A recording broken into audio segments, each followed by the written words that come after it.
Hey, this is Tina, and today I'm going to be going over the parable of the sower. We did this in class this last week, and it just kind of struck me that not everybody is going to understand parables, and some of them are just, all of them really, but a lot of them are so important to understand in order to understand the Word of God, in order to understand your part and the lessons involved. So we're just going to jump right in, and I'm going to go over Matthew 13, 1 through 9, and then I'm going to jump down to 18 through 23. I'm reading out of the ESV. So the same day, Jesus went out of the house and sat beside the sea, and a great crowd gathered about him, so that he got onto the boat and sat down, and the whole crowd stood on the beach. And he told them many things in parables, saying, A sower went out to sow, and as he sowed, some seeds fell along the path, and the birds came and devoured them. Other seeds fell on the rocky ground, where they did not have much soil, and immediately they sprang up, since they had no depth of soil. But when the sun rose, when they were scorched, and since they had no root, they withered away. Other seeds fell among thorns, and the thorns grew up and choked them. Other seeds fell on the good soil and produced grain, some 100-fold, some 60, some 30. He who has ears, let him hear. Down to verse 18. Hear then the parable of the sower. When anyone hears the word of the kingdom and does not understand it, the evil one comes and snatches away what has been sown in his heart. This is what was sown along the path. As for what was sown on the rocky ground, this is the one who hears the word and immediately receives it with joy. Yet he has no root in himself, but endures for a while.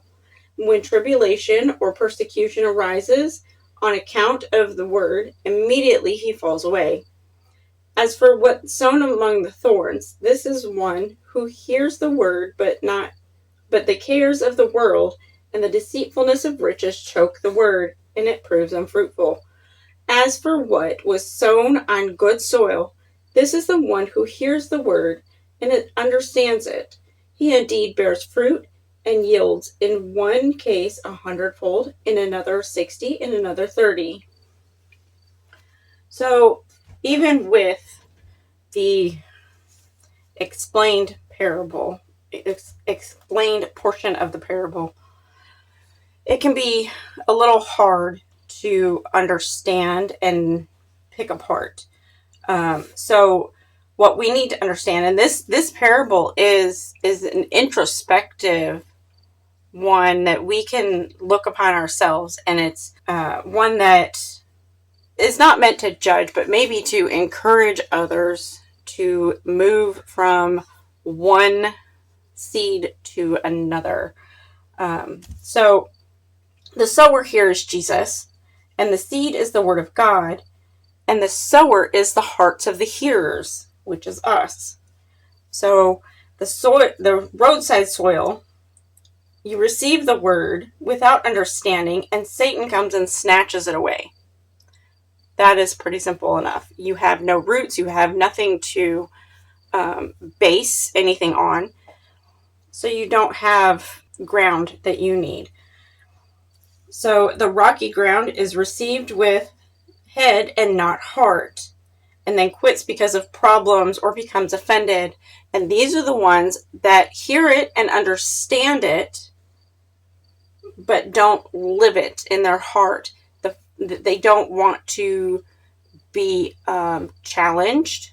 They don't want to be called out, whether it be by another Christian, their pastor, or the Word of God. They don't want to be told what they're doing is not the best way or a good way to live your life. The thorny ground receives word but never bears fruit because of the distractions and is drawn away from the word. And we can have distractions by the cares of the world because you're just too busy. Deceitfulness and riches, which is money. You're too busy working. That becomes your focus. Desires for other things, like earthly things, instead of the Word of God. Or in pleasure, which you're just too interested in having fun and not living the Word of God. And it's not to say that we cannot desire earthly things or have fun, but we need to keep the Word of God and the way we live and see our lives in the forefront of how Christ would want us to live and be. The good soil receives the word with honest, sincere understanding in the heart. That alone bears fruit. So that's a whole nother topic. If you bear fruit, then obviously you are living the life that you are confessing. And the salvation of those represented by the soil alone can be determined with certainty. Fruit evidence salvation before men. When there's no outward fruit, only God knows the answers to salvation. He's the only one that knows truly 100% if we are saved. And it's not that you are saved by works. You're saved by faith alone. Just get that clear. You're saved by faith alone. But the way you live your life in that faith bears fruit without even trying. Because it's just a reflection of how you live. Okay, so I hope this has helped a little bit. I don't want to go too deep into this. I will say, in closing, that the 30, 60, and 100-fold harvest produced by the fertile soil ties in with the Jesus' vine and branches discourse. So John 15:2 references the 30-fold. John 15:2c references the 60-fold. And John 15:5 references the 100-fold. So if you want to go look those up and dive deeper. So I encourage you to dive deeper in your studies and in the parables and into your own way of life and the way that you're living, and to encourage others.